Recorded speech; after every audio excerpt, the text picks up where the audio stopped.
On se retrouve aujourd'hui, donc on va parler de mes deux montages que j'utilise en ce moment. Donc à savoir le slip des rigs et le fameux Roniclo du moment. Donc on va voir dans quelle situation je l'utilise et les matériaux que j'ai utilisés pour confectionner ces montages.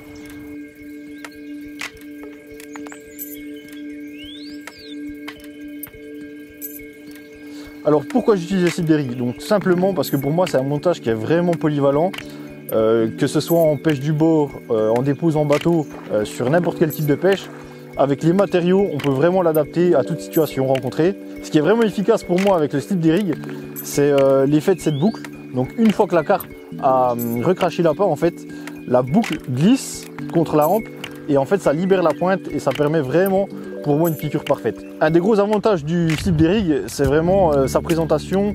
On peut l'utiliser avec n'importe quel type d'appât, un wafter, un bonhomme de neige, une bidance, voire même une pop-up, permet de pallier à vraiment toutes les situations rencontrées au bord de l'eau.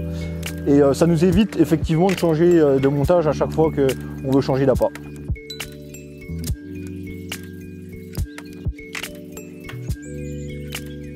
Maintenant on va voir les matériaux que j'utilisais pour réaliser le slip des rigs. Alors moi j'utilise beaucoup le twister en général. J'adapte la taille selon la situation. Mais moi j'ai un gros coup de cœur pour le twister en taille 2. Alors pourquoi le twister sur le slip des rigs? Alors d'une part parce qu'il a une longue hampe et il a une grande ouverture et en fait ça permet vraiment que la boucle glisse le long de la hampe et libérer la pointe pour vraiment avoir une piqûre parfaite. Et ça vraiment c'est important. J'y additionne également un kicker pour le rendre encore plus agressif. Ensuite j'utilise beaucoup le Fluorolink en 35 livres en général.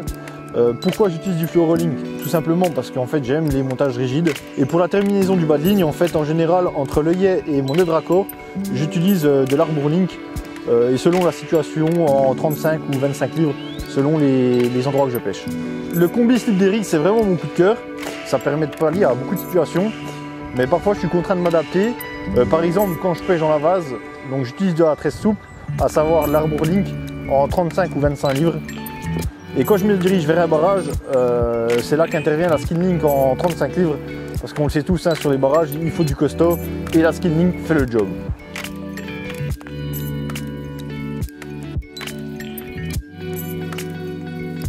Le deuxième bas de ligne que j'utilise se tourne vers le Roniclo. Donc pourquoi le Roniclo?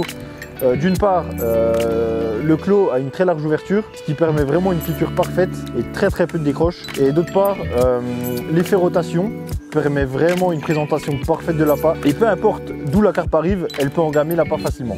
Le Roniclo, c'est vraiment le bas de ligne pour présenter parfaitement une pop-up, que ce soit sur de la vase, du caillou, enfin n'importe quel type de substrat. On le sait tous, une fois à l'arrivée, l'appât sera parfaitement présenté au fond de l'eau.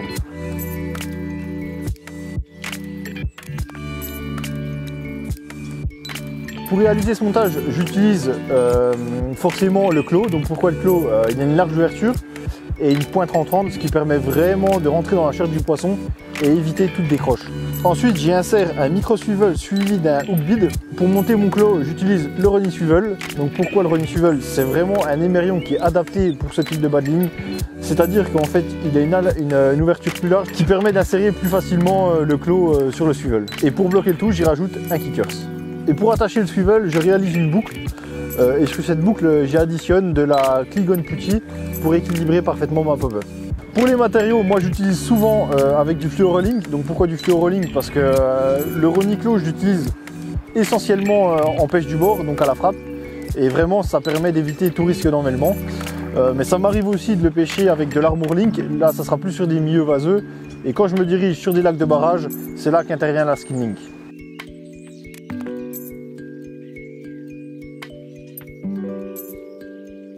Donc voilà, je vous ai présenté mes deux bas de ligne favoris.